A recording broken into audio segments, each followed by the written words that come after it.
Oh no, this is a training aircraft! That's right, this is Yamato's new Perfect Transformation VT-1 Super Ostrich.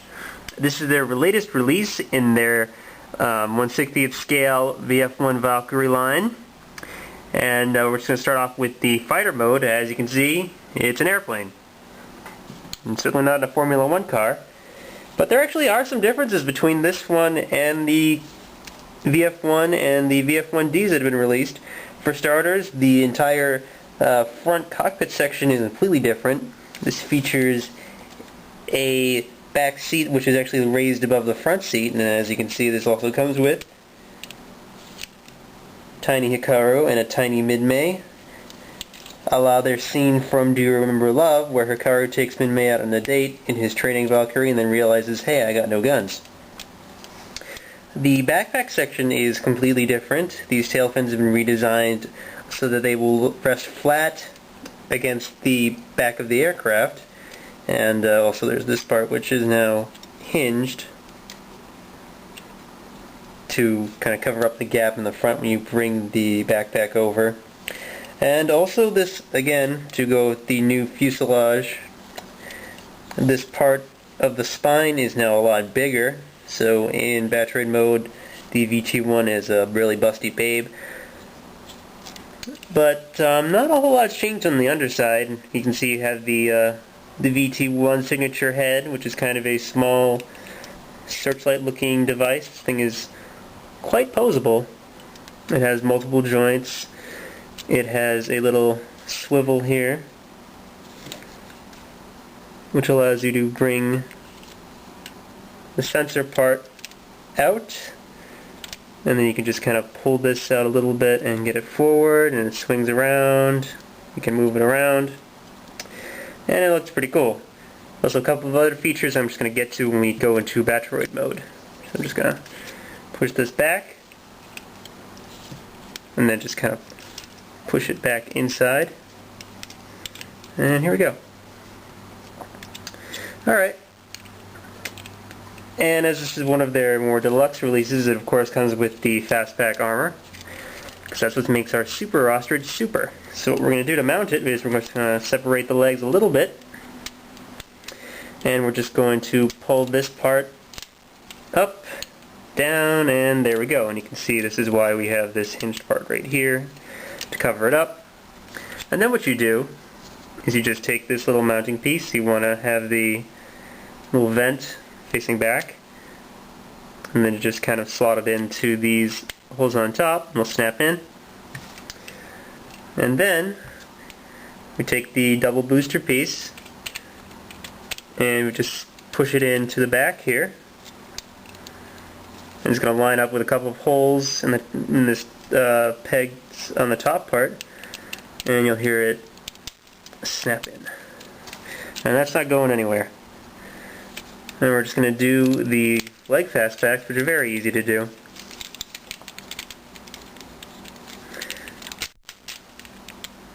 Just bring the legs up a little bit, and then hope you actually brought the leg fastbacks with you. One moment, please.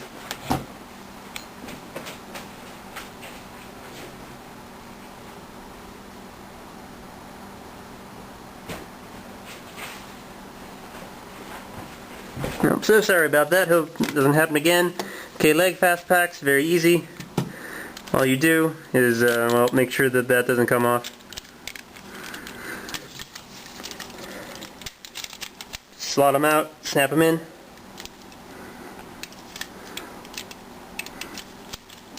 Nope. And I'm doing this in the most difficult way possible, which is you have the landing gear out. There we go.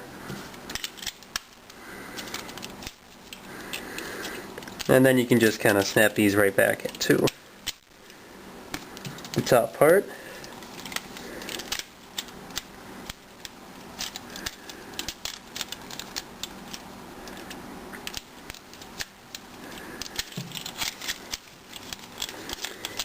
Okay. There we go.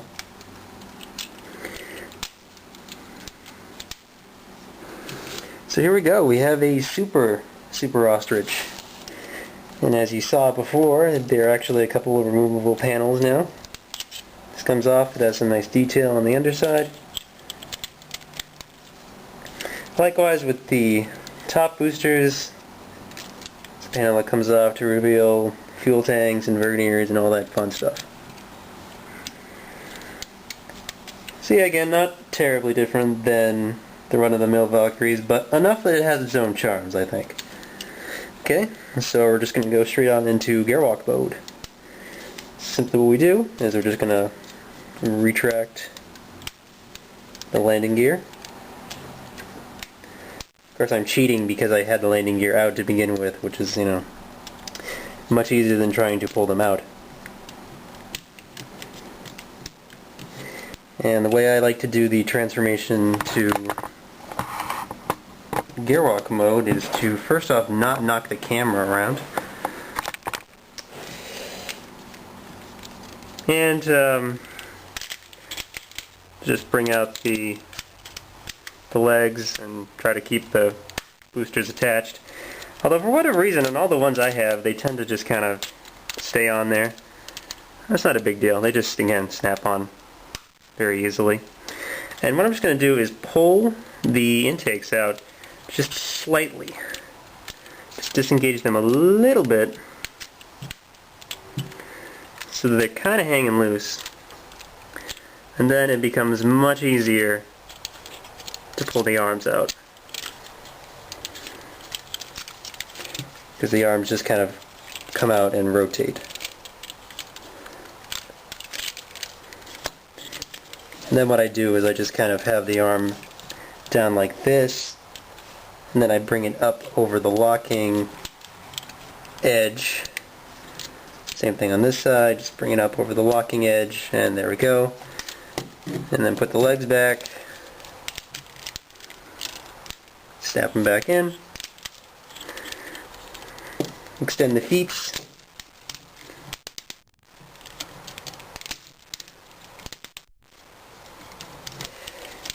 and also extend the leg joints.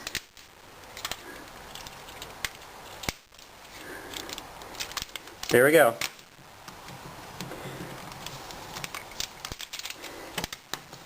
Super Ostrich in gearwalk mode. And we can also bring out the hands.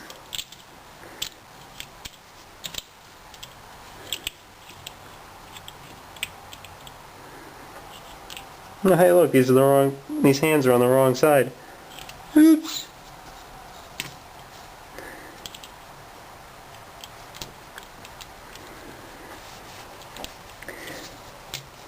So yeah, here we go. Gearwalk mode. This is probably the most we see of the Super Ostrich's transformation in the Do You Remember Love movie, is just seeing it in gearwalk mode. And we never do see it in Badroid mode, although there is artwork of it, and of course the toy does transform to Badroid mode. One thing I do have to lament is that all the Do You Remember Love Valkyries from this line don't come with like nice fixed post fists. You just kind of have to ball these posable hands up in a fist and, you know, hope it does it for you. Doesn't really do it for me, especially since the VT-1 is one of the few Valkyries in the movie shown just kind of punching something. But what I like to do is that it actually still comes with the gun pod holding hands, which includes this really nice dynamic looking open palm hand right here. So I can wave at you. Hey. And the actual hand for holding the gun pod, which is, well, works pretty well as a pointing hand. Look at that. I'm just kind of pointing at you. Alright, so gearwalk mode, you have some swivel joints in the knees, a lot of detented joints in the ankles. Thing's incredibly stable. You're not really going to knock it over that easily. And of course, fully posable arms.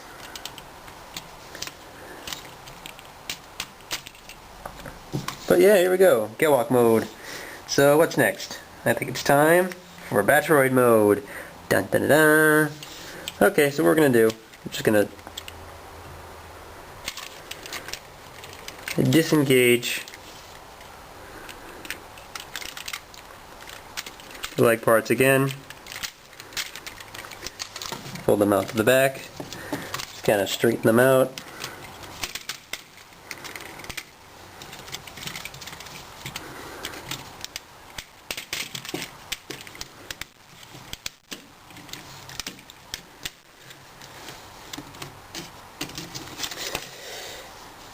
What we do next is we're just going to sort of pull the fuselage out slightly and just going to disengage the front part here. Yeah, you heard that snap. And then you just kind of have this front part flapping around. And there we go. And pull the chest plate over. Pull the head through, and we're pretty much there. And one thing I noticed about this one in regards to the heat shield, it's the same, I think it's the same style heat shield as the VF1D, but it's a lot smoother, it's a lot looser on this guy, so it just kind of falls out on its own, which is very nice, I think. Because there's too many times when I'm playing with the VF1 and the VF1D and I'm just kind of wrestling to get the heat shield out of where its little housing inside. Now as we go to the back, what we're going to do is kind of push the fuselage in as far as it'll go with regards to the top part of the body. Okay, and then we just put the swing bar in the back here. Now they redesigned this part so that you don't actually have to do that whole angle it in and then push it down. Well, you still kind of have to angle it because there's a little bit of a lip on the hinge, but now it's a lot easier to just go in and then just snap the whole thing down. And we just bring the wings down, snap this hinge on the back, bring the chest plate down, and then just kind of straighten out the head. And here we go. We got ourselves the Super Ostrich in Bachelorette mode.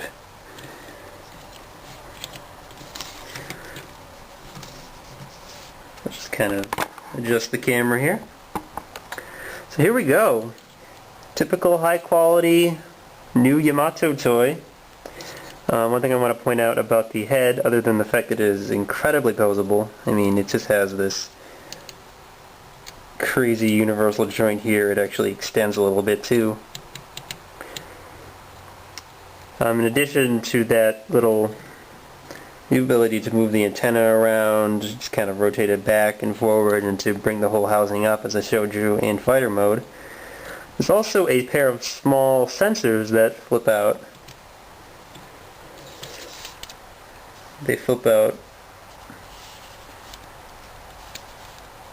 from the sides of the head.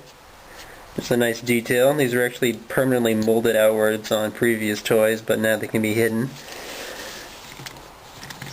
And as you can see, this is again pretty typical Yamato toy. Pretty basic Vatroid. I think it looks pretty cool though. And you know, again, pretty posable, has a lot of detented joints to keep it stable. And the arms are mounted on ball joints so that they will allow for maximum posability while staying nice and tight, and now he's pointing at you because he knows he did something. And as I said before, as you can see, the VT-1 is a busty babe. A nice kind of raised chest there. So yeah, this is the VT-1. This is a very nice toy. Kudos, Yamato. Kudos.